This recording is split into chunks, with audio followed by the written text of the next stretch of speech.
तर यानंतर बातम्यांचा वेगवान आढावा घेऊयात. पाहूयात बातमी 36 जिल्ह्यांची. राष्ट्रवादीच्या राष्ट्रीय अध्यक्षाची निवड लांबणीवर गेली आहे. विधिमंडळ गटनेता निवड आणि उपमुख्यमंत्री पदाचा शपथविधी पार पडलाय. पक्षाकडे कार्यकारी अध्यक्ष हे महत्त्वाचं पद असल्यामुळे राष्ट्रीय अध्यक्ष निवडण्याची घाई केली जाणार नाही.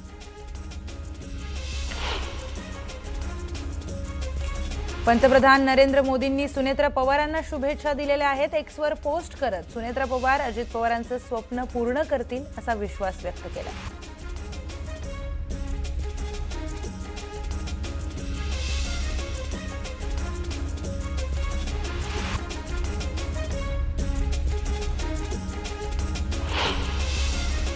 राज्याच्या पहिल्या महिला उपमुख्यमंत्री म्हणून सुनेत्रा काकी यांनी शपथ घेतली, याचा आनंद आहे.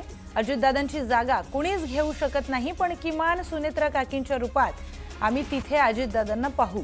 डोक्यावर डोंगरा एवढं दुःख असताना आणि आम्ही सर्वजण शोकाकुल असताना त्यांना शुभेच्छा तरी कशा द्याव्यात हे कळत नाही, अशी भावनिक पोस्ट रोहित पवार यांनी केली.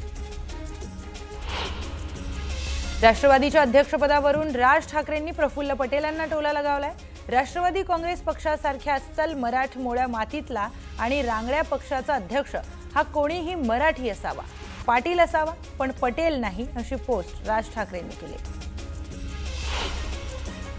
मंत्रालयात उपमुख्यमंत्र्यांच्या खोलीच्या नावाची पाटी काढण्यात आली आहे. अजितदादांच्या नावाची पाटी काढत सुनेत्रा पवारांच्या नावाची पाटी लावण्यात आली आहे.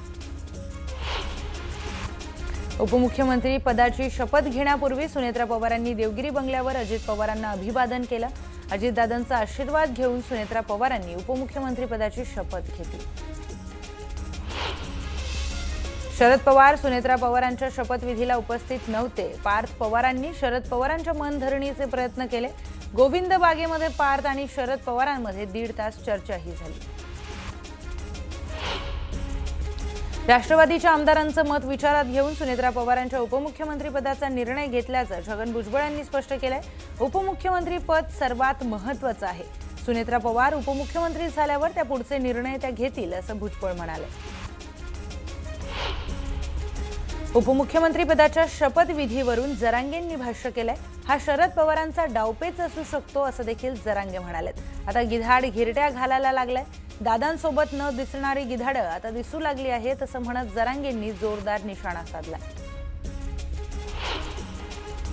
धाराशिव, भूम, परंडा, वाशी या माजी मंत्री तानाजी सावंत यांच्या मतदारसंघातील जिल्हा परिषद निवडणुकीमध्ये सर्वच पक्ष स्वतंत्र निवडणूक लढवत आहेत.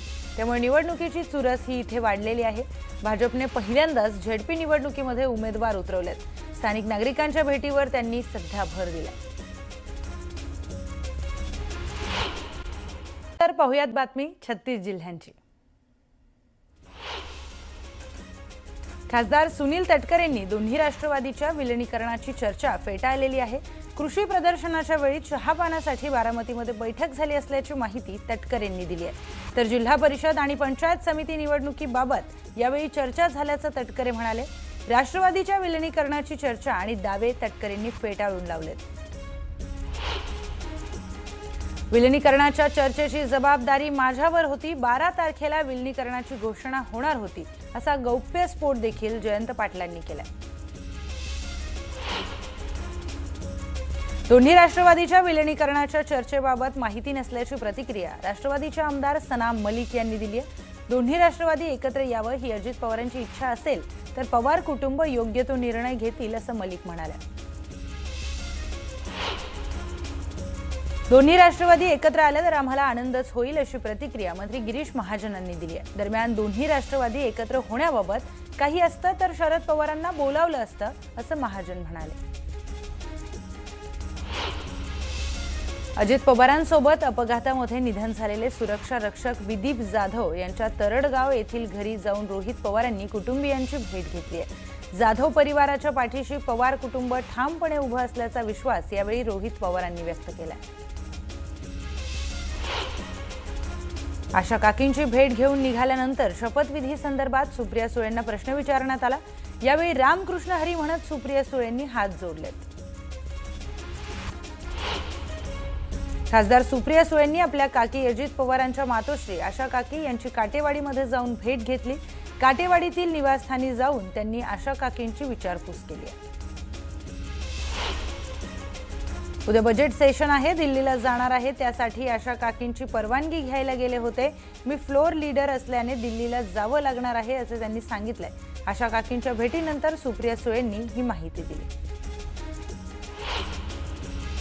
बीडच्या आष्टीमध्ये विश्वकर्मा जयंती निमित्त होणारे सर्व कार्यक्रम रद्द करून सुतार समाजाने कीर्तनातून उपमुख्यमंत्री अजित पवारांना श्रद्धांजली वाहिली। विश्वकर्मा मंदिरातून प्रतिमेची मिरवणूक काढत आदरांजली अर्पण करण्यात आली।